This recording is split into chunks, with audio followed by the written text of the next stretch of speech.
La première lecture. Lecture du livre de Joël, chapitre 2, versets 12 à 18. Dieu nous appelle à la pénitence. Écoutons la parole de Dieu.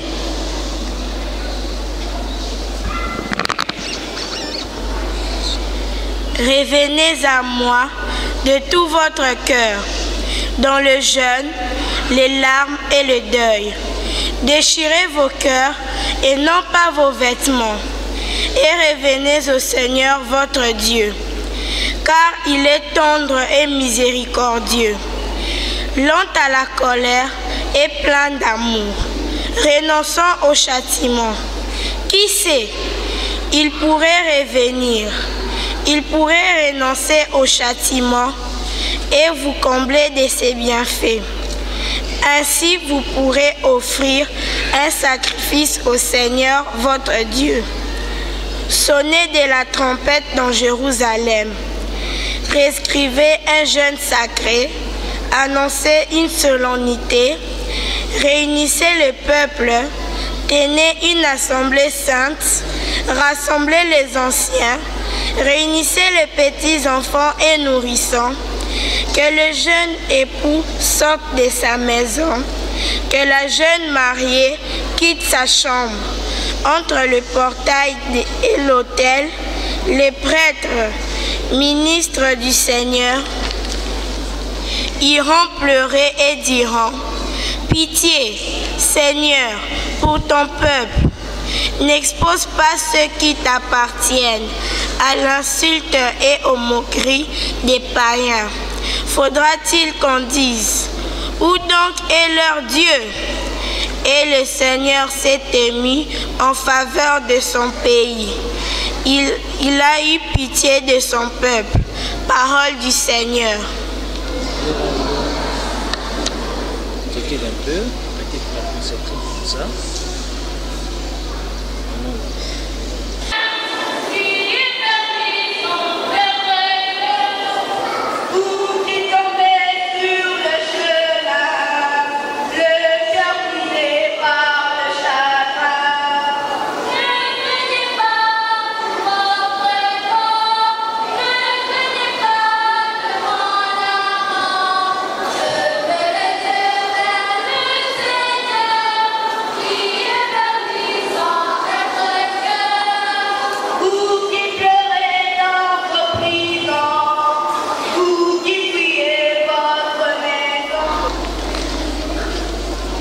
Le Seigneur soit avec vous.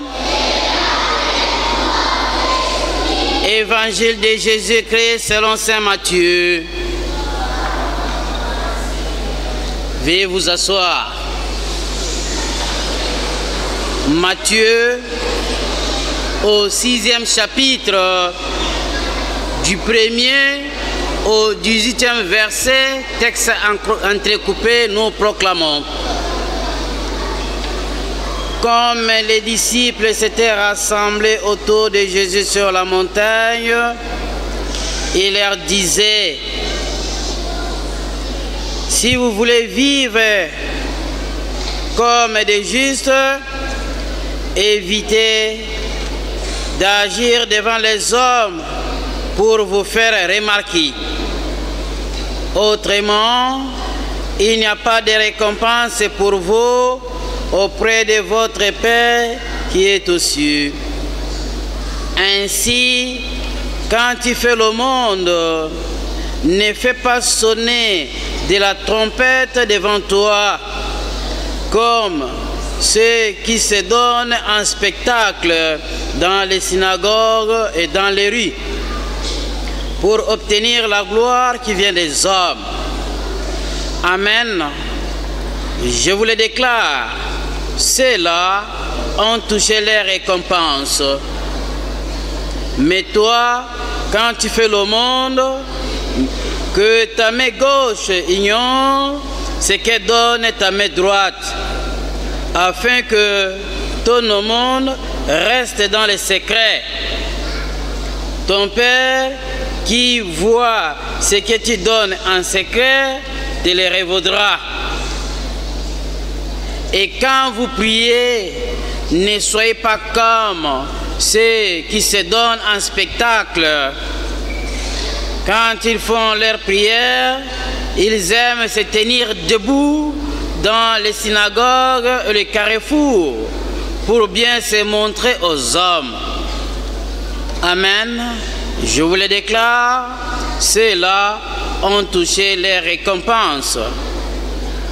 Mais toi, quand tu pries, retire-toi au fond de la maison, ferme la porte et prie ton Père qui est présent dans le secret. Ton Père qui voit ce que tu fais en secret te le révaudra. Et quand vous jeûnez, ne prenez pas un air abattu comme ceux qui se donnent en spectacle. Ils se composent une mine de fête pour bien montrer aux hommes qu'ils jeûnent. Amen. Je vous le déclare, ils ont touché les récompenses. Mais toi, quand tu jeûnes, parfume la tête et lave-toi le visage. Ainsi, ton jeûne ne sera pas connu des hommes, mais seulement de ton Père qui est présent dans le secret. Ton Père voit ce que tu fais en secret, il te le révaudra.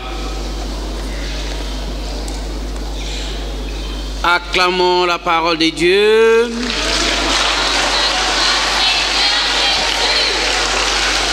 Shalom. Shalom. Aujourd'hui, dans l'Église catholique, nous commençons le temps de carême. Un peu l'équivalent chez les musulmans quand ils parlent de Ramadan. Mais nous, c'est le temps de carême. Et le temps de carême s'ouvre avec le mercredi des cendres. La cendre que nous allons vous appliquer, c'est pour vous rappeler que nous sommes poussière et nous retournerons à la poussière. Et le fait d'appliquer la cendre montre notre fragilité humaine. Nous sommes fragiles. Pourtant, bien des preuves, nous sommes fragiles dans notre pèlerinage ici sur terre. C'est comme cela, le temps de carême nous est proposé pour nous permettre de rencontrer Dieu, de prier davantage, de faire pénitence. C'est comme ça la première lecture du livre de Joël nous demande de revenir vers le Seigneur.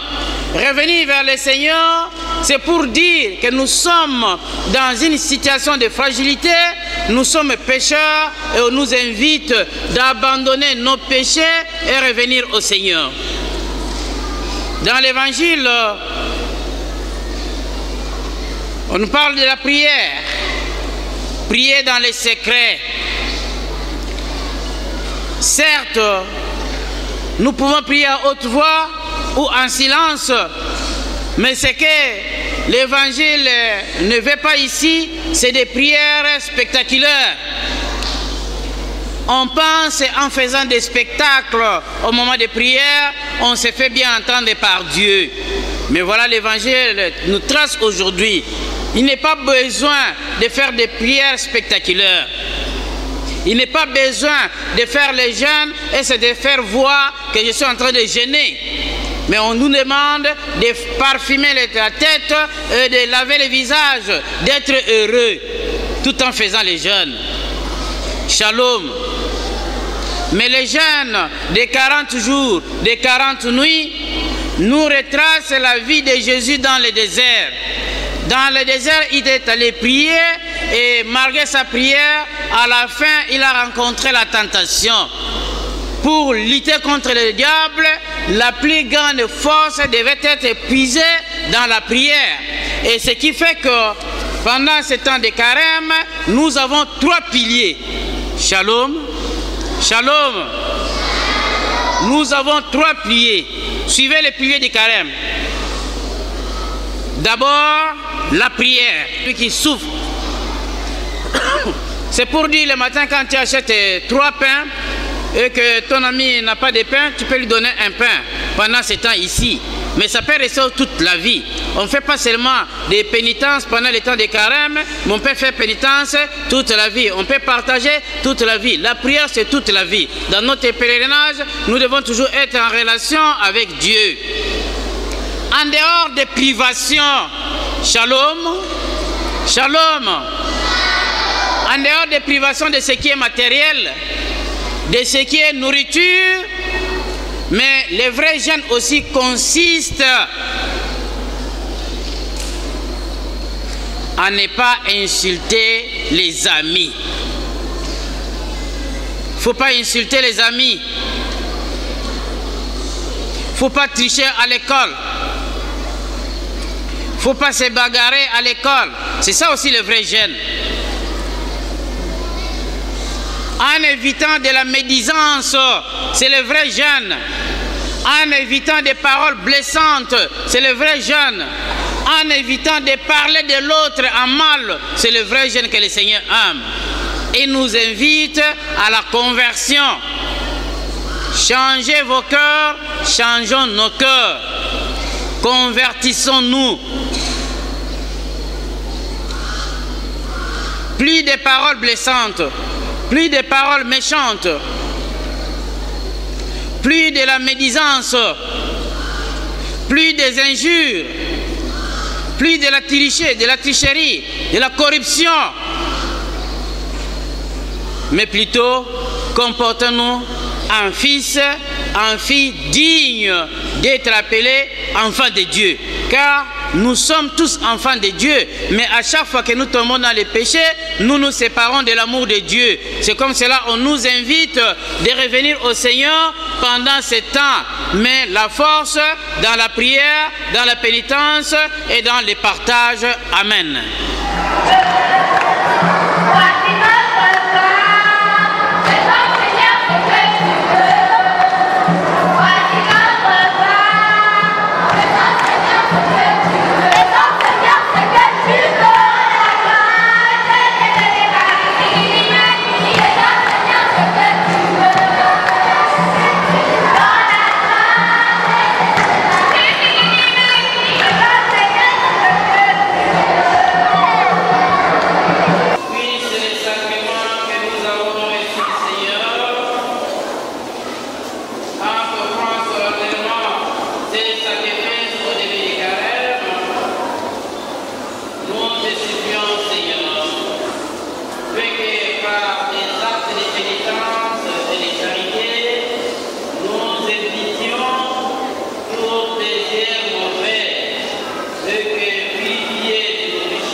les mêmes